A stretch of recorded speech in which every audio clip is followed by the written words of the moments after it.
Hello दोस्तों, स्वागत है आपका हमारी यूट्यूब चैनल में। आज हम देखेंगे साइंस के टॉप क्वेश्चंस टॉप क्वालिटी में। आज का क्वेश्चन नंबर फर्स्ट है कि लौह या स्टील पर जस्ते की परत चढ़ाने की प्रक्रिया को क्या कहा जाता है? बताइए। लोहे या फिर स्टील की बात हो रही है जिस पर हम जस्ते की परत चढ़ा रहे हैं। जस्ते की पतली परत चढ़ाने की प्रक्रिया को क्या कहा जाता है? ऑप्शन ए है एनोडाइजिंग, विद्युत लेपनर, गैल्वनीकरण या फिर मिश्र धातुकरण। बताइए, लोहे या स्टील पर जस्ते की पतली परत चढ़ाने की प्रक्रिया को क्या कहते हैं? तो इसका सही जवाब है ऑप्शन नंबर सी, मतलब गैल्वनीकरण। क्या कहते हैं हम? गैल्वनीकरण। ठीक है। जिसे जिंक कार्बोनेट या चर्म रोग की दवा भी बनाई जाती है। जिससे क्या है? जिंक कार्बोनेट, इससे चर्म रोग की दवा बनाई जाती है। क्वेश्चन नंबर सेकंड है कि सल्फर की परमाणुकता क्या है? बताइए, सल्फर की परमाणुकता क्या है? क्या सल्फर बहुपरमाणुक होता है, द्विपरमाणुक, एक परमाणुक या फिर त्रिपरमाणुक? तो इसका सही जवाब है ऑप्शन नंबर ए, मतलब परमाणुक। सल्फर की परमाणुकता बात करते हैं। सल्फर की परमाणुकता, सल्फर क्या है? बहुपरमाणुक है। प्याज में कड़वाहट के कारण सल्फर के यौगिक की उपस्थिति है। सल्फर की प्राप्ति फ्रॉश विधि तथा सिसिली विधि द्वारा तैयार की जाती है। कौन कौन सी विधि? एक फ्रॉश विधि और एक सिसिली विधि के द्वारा सल्फर की प्राप्ति की जाती है। सल्फर की प्राप्ति किसके द्वारा की जाती है? फ्रॉश विधि और सिसिली विधि। ठीक है। क्वेश्चन नंबर थर्ड है, बेकिंग पाउडर मिश्रण है। बताइए, बेकिंग पाउडर खालिस्तान का मिश्रण है।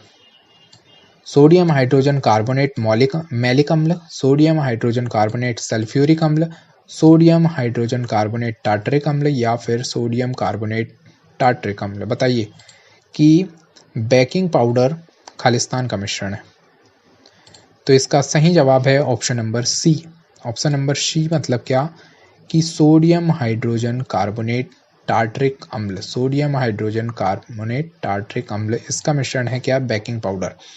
Baking powder sodium hydrogen carbonate और टार्टरिक अम्ल का मिश्रण है।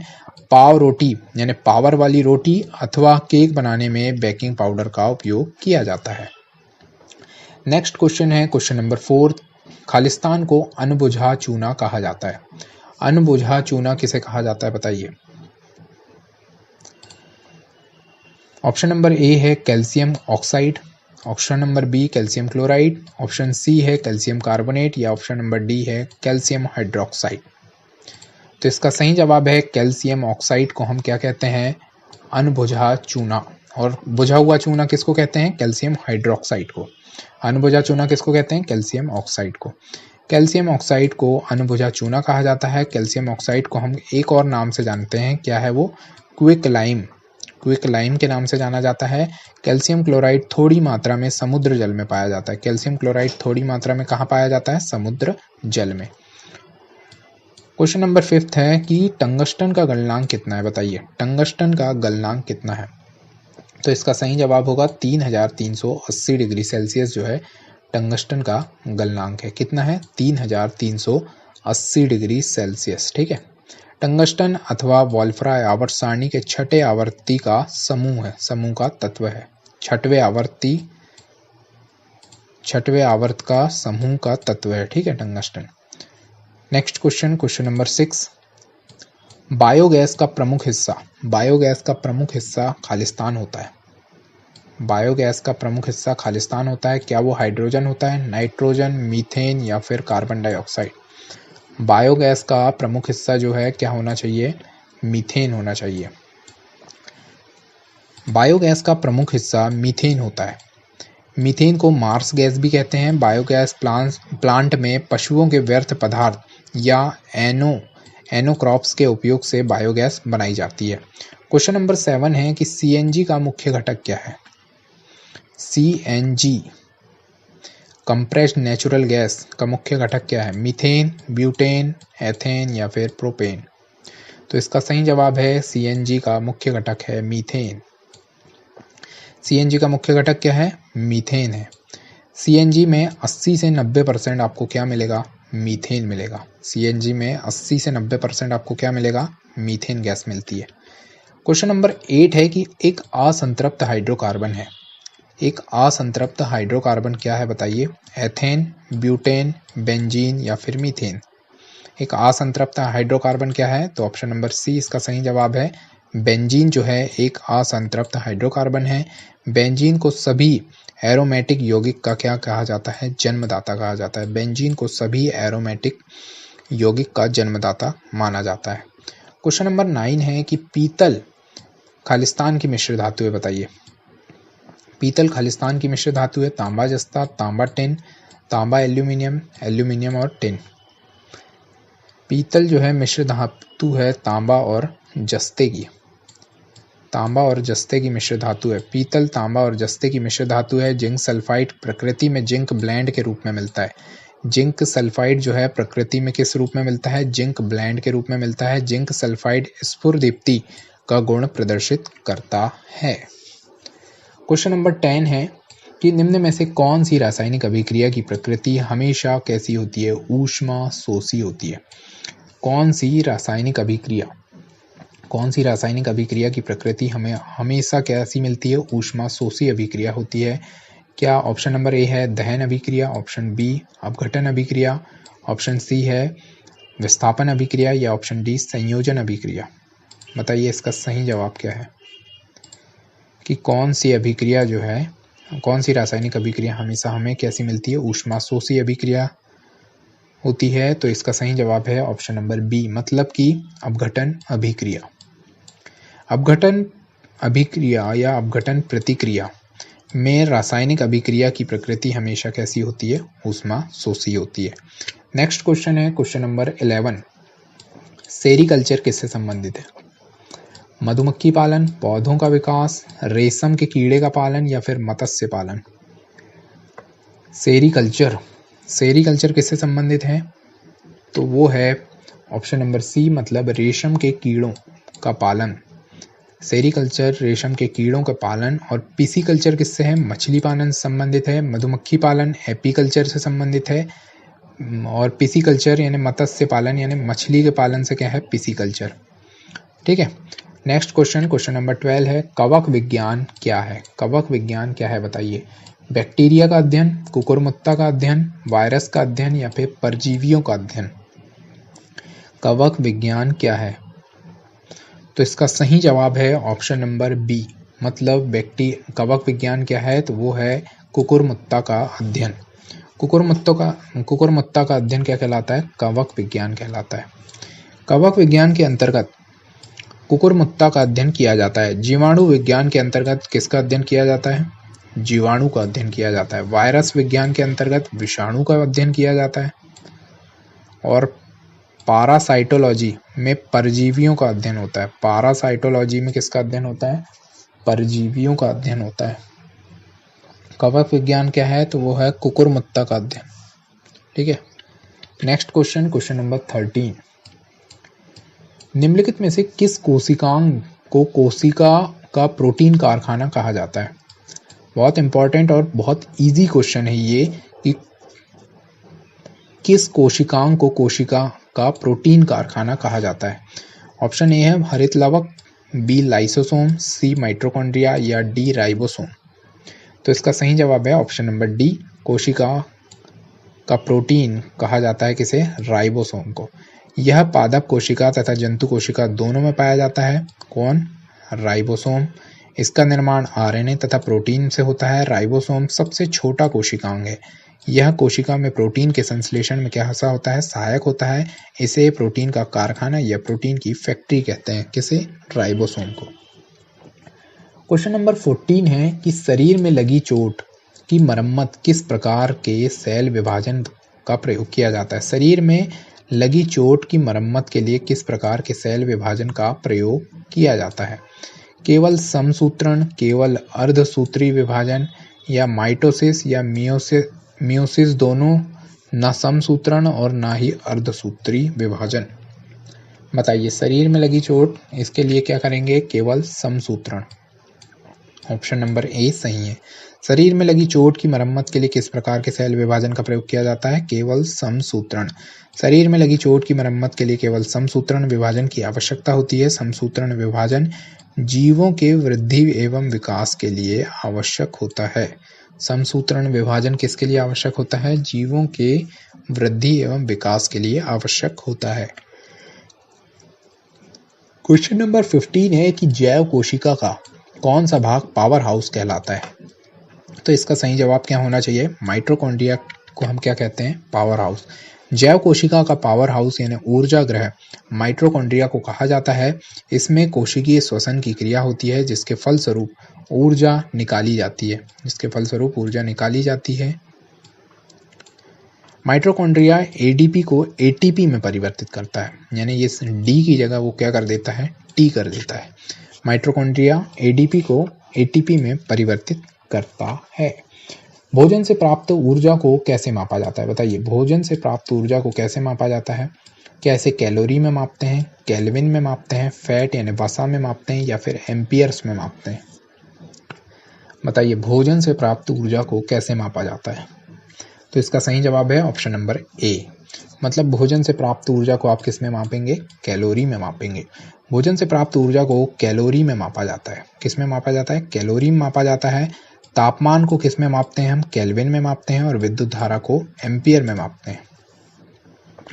नेक्स्ट क्वेश्चन है क्वेश्चन नंबर 17।